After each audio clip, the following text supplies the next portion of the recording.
because I'm unattached. I'm on a tight leash. You're on a tight leash and I'm unattached, just like in real life. No, that's right. You have strings. I'm married, you're not. That's right. I'm not. That's right. No anchor. You're married. You have a big anchor. What are you? You are married to something. Come on, what? I am. Scotch. I am. I'm married to my work. Love, life. Ladies and gentlemen, Dirk Benedict. And Dwight Schultz. No, Wayne Schwartz. Wayne Schwartz. And what's his name? We are two, and this is... What's that sound? That's the people on the other side.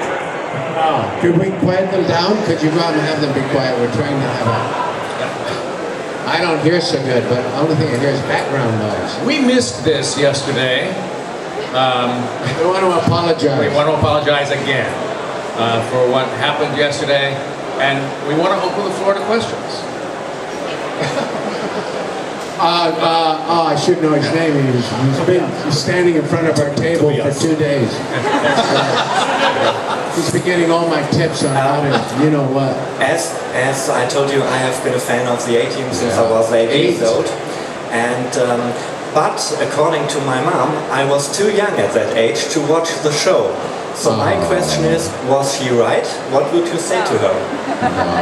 Well, is your mom here? I don't want to get into Dirk wants to... I think she was too old for this show. Yeah. No, she was wrong. Your mother was wrong. Dead wrong. 8 was the perfect age. We were making it for 8 years old. 8-year-olds. It's true. We were basically 8 years old when we did it. No, it was built for the 8-year-old mind. And it was built for everyone. Yeah. But I mean, all the stuff that sequence where we would build something spectacular. I mean, that was wonderful for young kids to watch, and actually a little bit instructive. Yes, and I mean, what other show had an invisible dog? I mean, come on. In fact, this is the truth. When he wrote the Invisible Dog, Billy, I went and it was like the tag. You know, they have the last scene in the show, and Big train is a mine. I said, I'm gonna be pulled off by the dog. And they said, oh no, you can't do that. You can't do that. And the director called Stephen J. Cannell, and Cannell got me on the phone, and he said, what do you think this is, a kid show?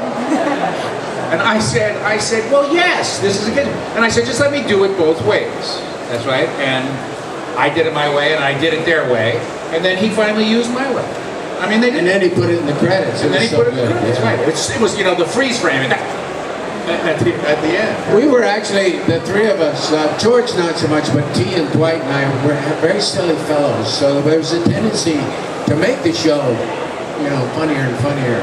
Try and make it funny. It was just something instinctive, and the people that produced it, created it, resisted that a bit. But I think part of the charm of the show is that it was funny.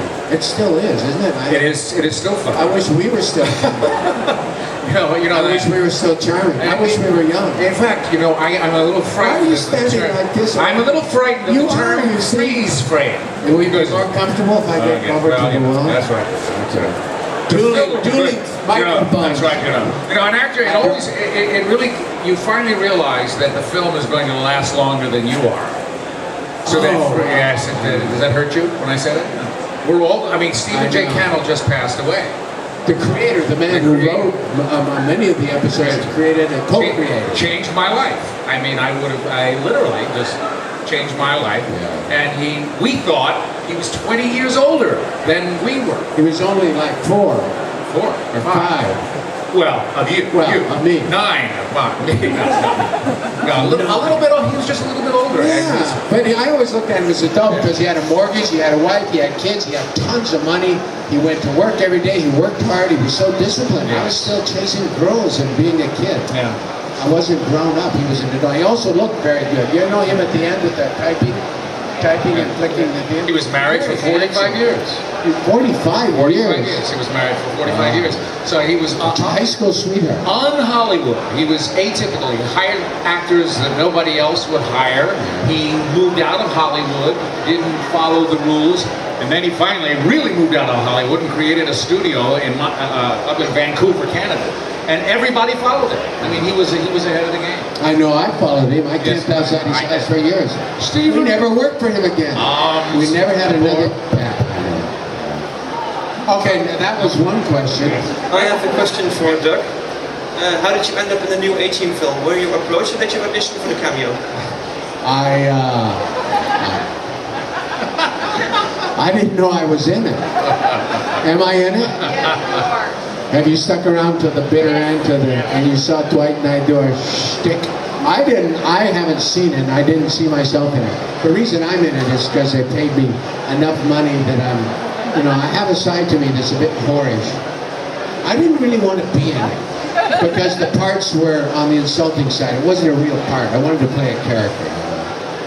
And it wasn't that, so I asked, I said, look, if you pay me $75, okay, I'll do it. And so you probably got 100. Anyway, that's how I ended up in it. But it was not what I had hoped it was going to be. No, it was bad form putting it at the end of the credits. They should have cut it, and in fact, Schultz called me and told me we were cut. Dirk was very relieved.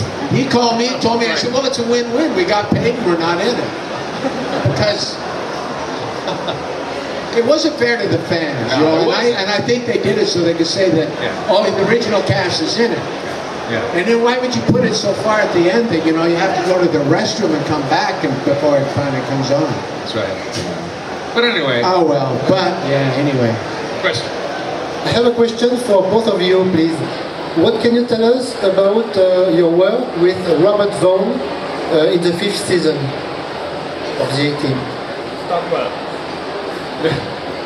Robert Vaughn, 60s and the 80s. That was your question. No, well, of course he was from Frank Lupo's, one of Frank Lupo's favorite actors, and The Man from U.N.C.L.E. He loved Robert Vaughn, and Vaughn was a very nice man. I mean, he was very nice, but we all knew that was the kiss of death, the end. Once they start bringing in other actors, it interrupted the chemistry. Yes, Like I'm interrupting him. Totally. So, but he was wonderful, but we knew that was the end at that point, and so we didn't understand why Eddie Velez was being brought in at all. And so when you don't understand why anything is happening, it's a sign of demise. So, yeah, it was. And them ears, too. And dim ears. Them eyes, them ears, them Them eyes, toes, them ears, them nose. them nose. But them eyes first, them ears. It's a sign of them nose. It's hard to talk to It's a Dirk. joke. I'm It's a telling you. joke. It's a It joke. goes That on. was actually very funny. And funny. In Flemish, it would be, how do you say it? Okay, next question. Question for both. If you can choose, what kind of role would you play? Choose. I would play God. I want to be God. No, if we could choose what kind of a role you could, it's neither one of us have ever got to choose.